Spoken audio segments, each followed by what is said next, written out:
Toujours en cette période de rentrée, les clubs sportifs aussi reprennent les entraînements. Nous avons suivi le club de natation synchronisé de Saint-Cyprien. Et toi, quand tu sautes à 3 à l'heure, tes jambes elles se déplient même pas. Stage intensif avant la rentrée pour le club de natation synchronisé de Saint-Cyprien. Parmi les entraîneurs, Abigail Slonina, championne de France, elle a aussi participé aux qualifications des Jeux Olympiques de Rio.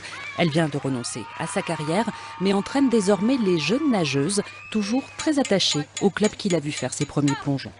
Ça me fait plaisir de pouvoir leur apporter ce que j'ai vécu. Et moi, j'ai toujours voulu rester ici parce que je me sentais bien. Vané, c'était ma coach. Enfin, j'ai eu plus petite, Vané ensuite. Et c'est vrai que d'avoir toujours les mêmes coachs et tout, c'est ce qui m'a permis d'évoluer. Et il y a quand même des relèves et je trouve que ça reste dans l'ambiance d'un club. Et moi, je trouve que c'est vraiment mon club.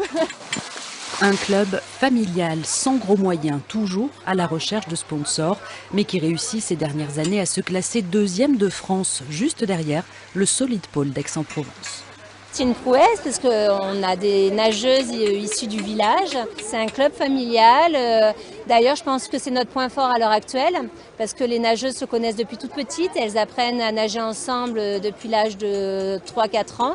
Et du coup, elles se connaissent parfaitement et il y a une très bonne ambiance au club. Une cohésion qui donne force et courage aux 200 nageuses du club, la majorité en sport-études. Elles mènent de front scolarité et entraînement intensif. Pendant la journée, on est à l'école et à 4 heures, on sort, on prend un bus qui nous amène directement à la piscine. On s'entraîne après les heures, le soir ça dépend, mais entre 20 et 25 heures par semaine. Voilà. C'est vrai que c'est beaucoup de sacrifices et voilà, des fois, on rentre tard à la maison, il faut vraiment avoir une organisation pour l'école. Toutes rêvent de participer un jour aux Jeux Olympiques, mais avant cela se tient cet hiver à Saint-Cyprien le championnat de France solo.